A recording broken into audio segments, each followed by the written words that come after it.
చేస్తున్నారు? ఏవే రకాలటువంటి ఆకుకూరలు పండిస్తున్నారు? ఇది ఎకరం భూమి అండి. ఎకరం భూమిలో మామూలుగా 10 మామిడి చెట్లు ఉన్నాయి. ఇది ఒక 40 సెంట్ల నుంచి 50 సెంట్లు వస్తుంది.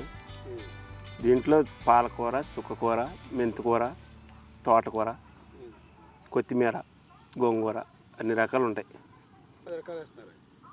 6 రకాలు వస్తాయండి. మనకు 4 నెలలు మాత్రం ఈ 6 రకాలు పండుతాయి.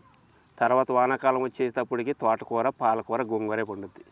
చలికాలం అన్నా ఈ 4 పండుతాయి. ఈ గింజలు వేసేటప్పుడు మీరు భూమిని ఎట్లా రెడీ చేస్తారు? పౌరావేటర్తో మామూలుగా దుక్కు దున్నుకుంటామండి. పౌరావేటర్తో దుక్కు దున్నేసుకుని మామూలు శుభ్రం గడ్డిపారలు ఉంటే ఏరేసుకుని కలుపు మందులు అంటే అలా కొట్టాం.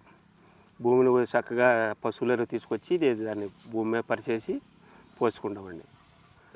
మొళ్ళు కట్టి రకరకాలు వేస్తారు. రకరకాలుగా ఒక వరుసనే ఇంత భూమిని కేటాయించేసుకుని అక్కడ దానికి 1/2 కేజీ దీనికి కేజీ అలా కేటాయించుకుంటాం గింజల్ని. మనకి ఎంత సేల్స్ ఉన్నదో దాన్ని బట్టి దాన్ని బట్టి సేల్స్ చేసుకోవడానికి ఇది పోసుకుంటూ వెళ్తూ ఉంటాం. 10 రోజులకు టిప్పు పోసుకుంటూ ఉంటాం.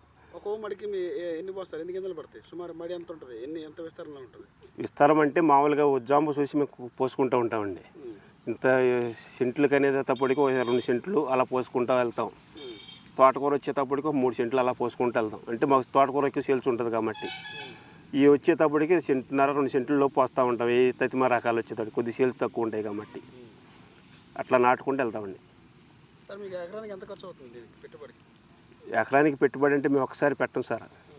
తర్వాత స్టెప్పులుగా పెట్టుకుంటూ వెళ్తూ ఉంటాం. ఈ ధరని పోసుకుంటూ వెళ్తాం. ఆ ధరనికి వచ్చేటప్పటికి స్టార్టింగ్ వచ్చేటప్పటికి 3-4 వేలు ఖర్చు పెడతాం. ఏదో ఒక్కొక్క మడికి వచ్చి 4 వేలు పెట్టిన తర్వాత ఇంకో మళ్ళీ అలా పెట్టుకుంటూ వెళ్తాం సార్. దానికి ఖర్చు వచ్చి ఒక్కొక్క కట్టకు వచ్చి 3 రూపాయలు పడుతుందండి. గింజలు కానీ మనకి ఏదైనా తెగులు మందు కానీ పురుగు వీటికి కొట్టుకోవడానికి. మీరు ఎక్కడ అమ్ముకుంటారు? నూజివేడి అండి. తిరిగి ఇళ్ళమ్మటే అమ్ముకుంటామండి. ఎలా ఉంటుంది మీకు? ఎంత ఖర్చుకి లాభం ఉందా? ఎలా లాభసారిగా ఉందా చెప్తారు? మనకి సగానికి సగం పోతుంది సార్. 5 రూపాయలు ఖర్చు ఉంటుంది. 5 రూపాయలు ఉంటాయి సార్. అదే మనం కుట్లకి వేస్తేనేమో 6 రూపాయలు ఇస్తారు. రూపాయి మిగులుద్ది. నెల రోజులు పండించి వాళ్ళకి రూపాయికి 100 కట్టలకి 100 రూపాయలకి వేసి మనం ఏం తింటాం సార్.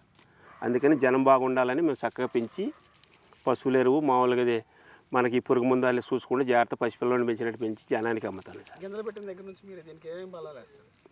మామూలుగా ఇది ఇయ్యానండి. ఇది మనకి ఇది పురుగు మందులకి ఏమో మామూలుగా ఈ వాయిలాకు ఈ గోమ అవన్నీ కలిపి కొడతాము సార్. బెల్లం అవన్నీ నానబెట్టి యాపాకన్నీ కలిసి చేసేసి కొడతాం. ఎరువు అయితే పశువుల ఎరువే. అది అట్లా తెచ్చుకుంటాం. చక్కగా మన అది ఎర్ర ఎరువులాగా గుల్ల చేసేసుకుని పోస్తాం సార్.